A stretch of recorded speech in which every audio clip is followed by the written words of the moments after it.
Friends, welcome back to Drawing Conversation. I am your dedicated nerd host and artist, Danny Fisher. And today we're going to be drawing the origin and history of the Mighty Thor. Now let's get drawing.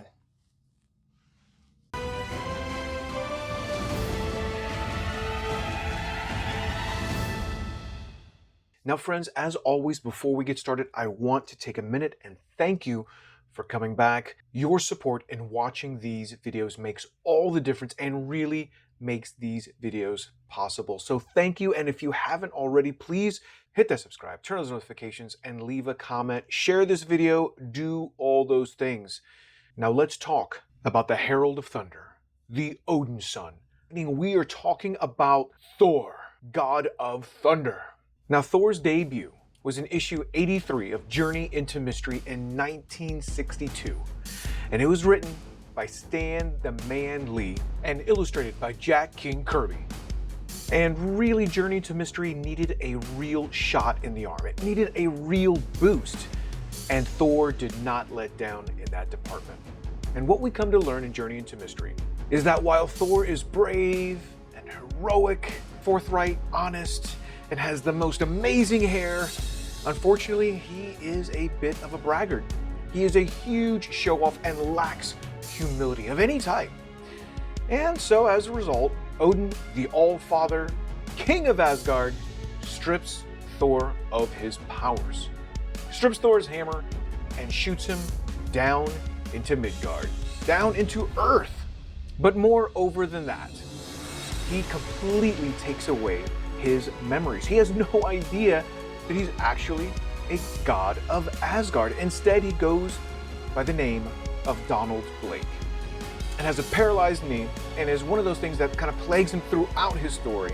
And he's a doctor. What's really interesting is that one of the loves of his life, Jane Foster, happens to be a nurse, and he thinks, oh, there's just no way she could ever go for someone with this type of disability. And I don't have a shot with Jane, which is just the opposite. She was always just waiting for him to make the first move. At any rate, we're getting down a rabbit hole. Let's back up. So Donald Blake is sent to Earth, right? And he's a doctor, and he decides he's going to go on vacation to Europe. And while in Europe, would you believe that aliens attack? That's right.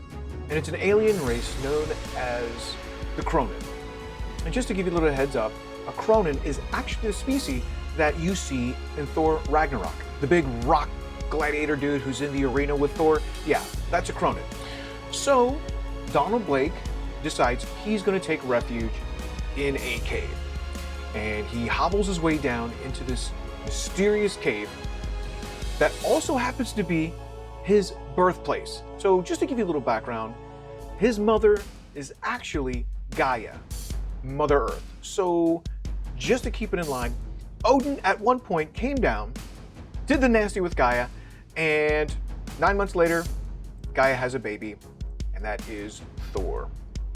And it's because Thor is genuinely a hybrid, so he's not entirely Asgardian. That's right, he's actually, I don't know what you would call it, hybrid god? And this is what gives him the ability to really never get sick. Because of his maternal ancestry, he cannot succumb to the cold, a flu, any type of virus, bacterial infection. Yeah, that's right. If that beautiful hair wasn't enough, he apparently can't get sick either. At any rate, while he's in this cave, he comes across a walking staff. And in frustration, he picks up the staff and smashes it to the ground. And he transforms into the Mighty Thor. Now, he doesn't get all of his memories back, and this is really where it kind of deviates if all you know is the Thor from the movies. He doesn't get his memories back till much later as the comic book progresses. But he immediately has many of the powers of Thor, which are plenty. Obviously super strength, super speed. Once upon a time, he had the ability to time travel, although that ends up getting taken away because time travel just equals weird. We already mentioned he can't get sick. He has super endurance. In fact, at one point, he fought ice giants for 9 months without break. He has the ability to travel between dimensions. He can manipulate weather. Obviously, with the aid of Mjolnir, he can fly. He has extensive durability. And he also has something called the All-Speak, meaning whoever he's speaking to or listening to, he has complete understanding of every word spoken. He has a deep understanding of magic and all of its facets. A genius-level intellect that makes him almost impossible to be mind-controlled or manipulated for that matter. He also has the Berserker Rage, or better known as the Warrior's Madness, where his strength is literally amplified tenfold. Guys, this is just insane when you think about how powerful he already is. But Asgardians look down on this specific power, because when you're in this Warrior's Madness, you can attack friends and foes alike. So this power is really reserved for only the most dire situation. He is an amazing martial artist and excels in all forms of combat, from a sword, axe, his mace, and of course, his favorite weapon, his warhammer, Mjolnir. And obviously, you can't talk about Thor without talking about Mjolnir. Just one of the most powerful weapons in all the Marvel Universe, and of course, holds the legendary inscription, "Whosoever lift his hammer, if he be worthy, shall possess the powers of Thor." Yes, we've all heard it. And you know, one day I would love to do an episode of everyone who's lifted Thor's hammer. I don't know. Leave a comment below and let me know if you'd like to see something like that. But let's talk a little bit about Mjolnir. So, eons ago, there was a magical storm. A storm so large and so powerful that it threatened to destroy all of Asgard. And what's more is this storm was sentient. That's right. It could think and make decisions, and all it wanted to do was destroy everything in its path. Well, Odin's just not going to sit back and let that happen. But this storm is just that powerful. He cannot stop it, yet he does have the power to redirect it.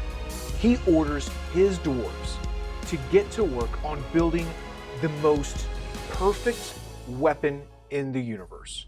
And he redirects that storm and all of its power directly into this hammer. And I'm not gonna lie, guys, I love the idea of just thinking and trying to imagine of watching dwarves at work. I mean, it's just so cool to think about. These ancient and venerated dwarves just working tirelessly to create the universe's most perfect weapon. And with that, Thor then has his signature weapon.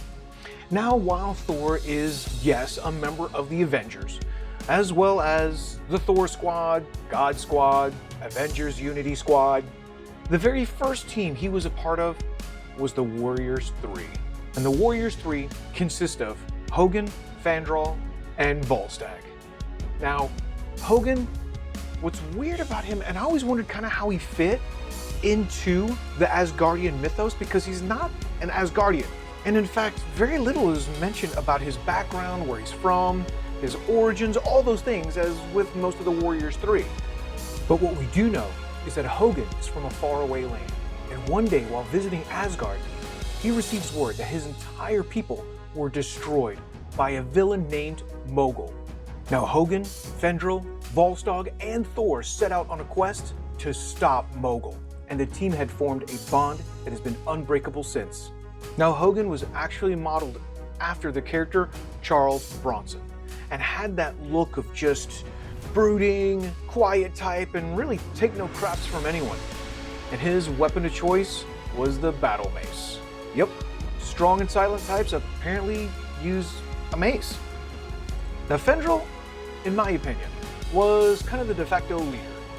He was modeled after the persona of Errol Flynn, and it has been said, with a foil, there is no one on Asgard who matches his skills. And he is the ladies' man.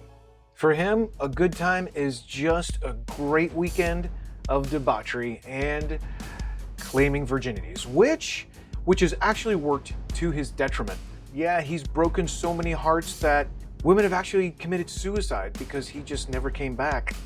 And it's really made him reconsider and reel back that portion of his personality. Finally, we come to Volstagg. Now, while all Asgardians have super strength and endurance, stamina, and long-lived, well, Volstagg is just a hair stronger than your standard Asgardian. In fact, he actually has the power to manipulate his mass to the point where he can almost become immovable, which is kind of hilarious. I mean, he's just that big, gregarious, fun-loving, maybe a little dull-witted character that's, well, hilarious to write. And he's always played a little bit as the comic relief. One of his best story arcs is when he becomes War Thor. And I'm not going to go too far into it, but in an alternate universe, he actually picks up Stormbreaker and goes on an insane rampage. You got to go check that out. Now, I do want to make an honorable mention and talk about the Lady Sif. Being childhood friends with Thor, they were always trying to one-up each other. You see, Sif is actually Heimdall's sister and one of the greatest and finest warriors of all of Asgard. She has proven herself time and time again in combat and is truly legendary with her sword and shield. Now, when Odin cast Thor out of Asgard, he of course came to Earth and fell in love with Jane Foster. And obviously Sif was a little bit jealous. And Sif just couldn't figure out what Thor saw in her. In fact, at one point, Jane Foster was critically injured and lay dying in a hospital. And Lady Sif actually took a bit of her life force and gave it to Jane. Well, she kind of did it more to understand what Thor saw in her, so it wasn't completely altruistic. But nevertheless, these warriors have always had nothing but honor, loyalty, and courage while fighting beside Thor.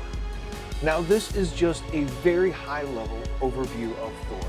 And yes, over the last, almost 60 years, Thor has been reinvented and reimagined. But at the end of the day, what has made Thor so iconic and so relevant is that he has always fought on the side of humanity. And his love for Midgard is undeniable, a love he has often fought for with his own life. And this is why Thor is just so amazing. Friends, thanks again for watching. Your support truly helps this channel. So if you haven't already, please hit that subscribe, turn on those notifications, and leave a comment below, and I will talk to you again soon.